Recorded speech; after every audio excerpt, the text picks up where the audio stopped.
this, we often think of the honeybee as the main pollinator, and the honeybee in fact is very important, but it's actually not. The majority of pollination across the world is done by wild bees. So these are, in the US alone, we have 4,000 species of wild bees doing a lot of this pollination.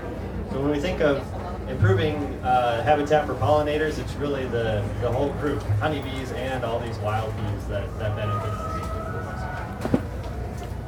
So you've probably heard that honeybees are not doing so well. Wild bees are not doing so well as well.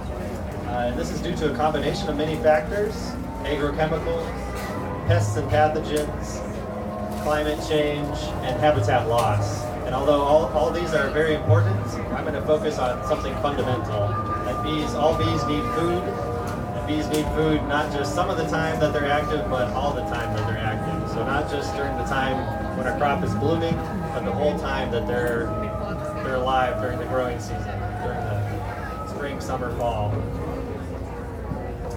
So we have a pretty good understanding of how we can improve pollinator habitat. This is providing a consistent supply of food for bees in the form of flowers, nectar, and pollen, which they feed on.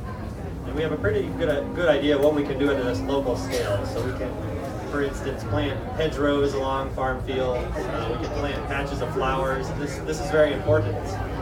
But when we get to the question of what is the entire question of what is influencing and benefiting bee populations, we need to think at a broader scale. And so the honeybee, for instance, forages at a 5-kilometer radius. So they're going much farther than the scale of one farm. So we really need to think about this landscape scale and the habitats embedded in that. Unfortunately, we don't really have a great mechanistic understanding of what influences pollinators at this level, and how resources, how the food availability at this scale can influence bees. So as a result, we don't have, if we're talking to farmers or land managers, we don't have good recommendations on how to improve this type of habitat. And you can imagine the flowers available in various habitats varies drastically, from a forest, for instance, with a lot of flowers in the spring, to an old field that's blooming a lot in the fall. So I'm addressing this with my postdoctoral work. I'm looking at making a map of floral resources through time. And this is, so essentially mapping bee food across a landscape through time. And this is hopefully applicable directly to farmers as well as beekeepers.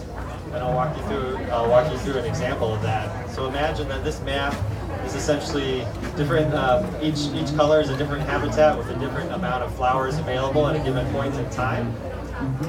So if you're an orchard grower and you want to know how you can best support the bees to improve your pollination, to improve your yield of apples, we can do a circle, a 5-kilometer circle around that farm, sum up the amount of flowers at any point in time, so say in April, and then we'll plot that on a graph. So we have time on the x-axis and amount of flowers on the y-axis. And we can just plot that throughout the whole growing season.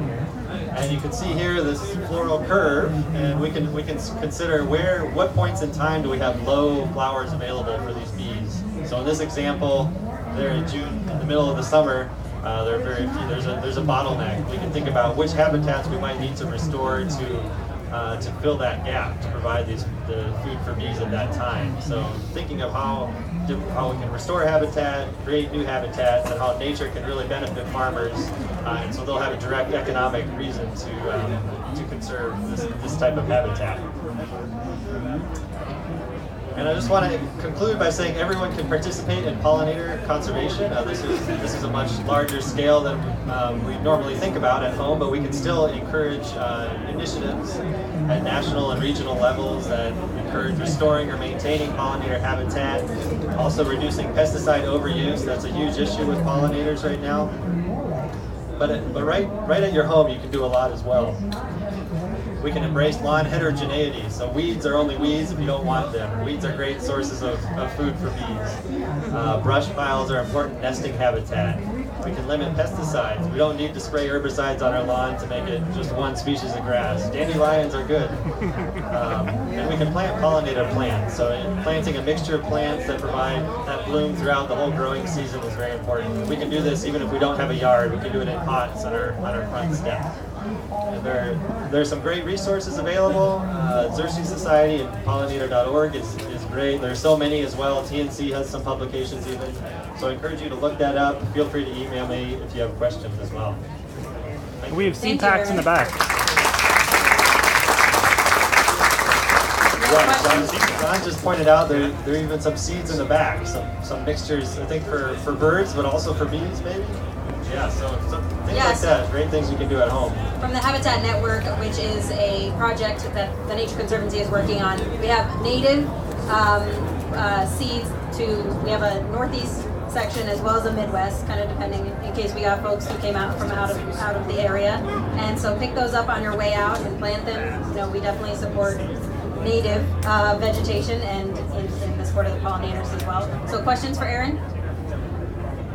Yes. How useful would it be to encourage highway departments to stop mowing the grass on the highways? Yeah, that's an excellent question. So the question is, how useful would it be to encourage highway departments to stop mowing grass along the highways? And that is an excellent question. I think it's actually a great habitat. There are tons of flowers in those areas. So I've seen in some places they are planting wildflowers. I think that's a great use. It probably sums to thousands of square kilometers per state of actual area. That's state land that can be developed for pollinator habitat. And so I know there are some initiatives with that, and I hope more will continue. Yes.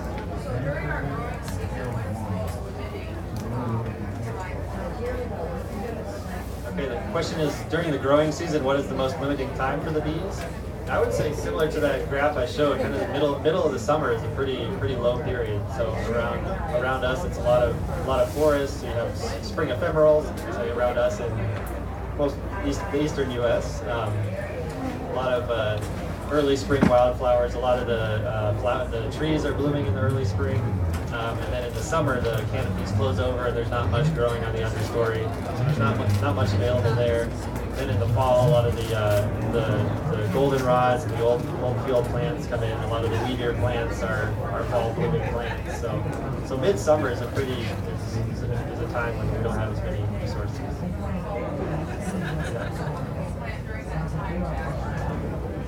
Yeah, that's great. So what can we plant during that time is the question.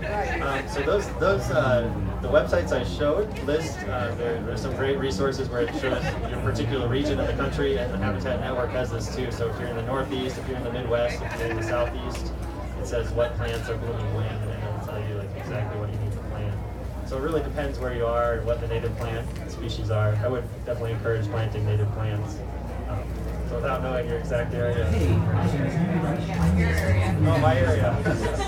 Yeah. So some of the asters are starting to bloom midsummer. That's one place to start.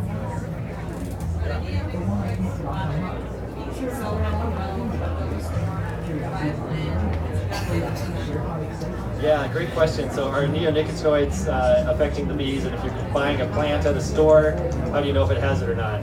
And that's a great question. I do know a lot of nurseries do apply neonicotinoids. So I think first just asking the nursery what they apply.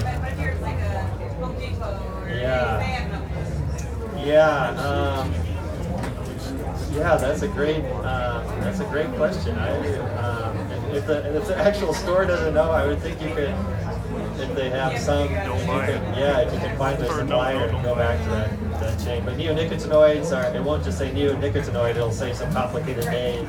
Imidacloprid is a type of neonicotinoid, so kind of got to do your homework too. Buying locally is the best answer to that, I'd say. Yes. So, I mean, obviously the bees have been living with cycles where we have plenty and less plenty. Do we actually know what we're missing now that we used to have? Do we know what we're missing now? Leading to their decline, you mean? I mean, like, so it's one thing to plant something in the mid-cycle, but they've always had spring and fall is more plentiful for the pollinators, but is there something, that we know that we used to be important to the bees that we no longer have available?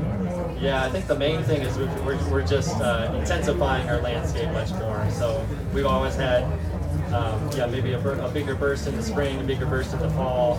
But we've always had a constant supply of, say, weeds in fields, weeds around fields, and farmers are getting a lot more clean about their farming. The advent of Roundup Ready crops, almost no weeds in fields, so there are much fewer resources than there used to be. All right, final question. Yes. The effects of monocropping, how's that affecting our pollinators? Yeah, the effects of monocropping and how is that affecting our pollinators? That's kind of related to that question. It's like a lot of the monocropping is just a couple of grass pollinated crops, so we've lost a lot of these flowering crops that are actually pollinated by insects that can support insects with nectar and pollen. So that's affecting it, that we just don't have those as diverse of species in our landscape, in the agricultural landscape.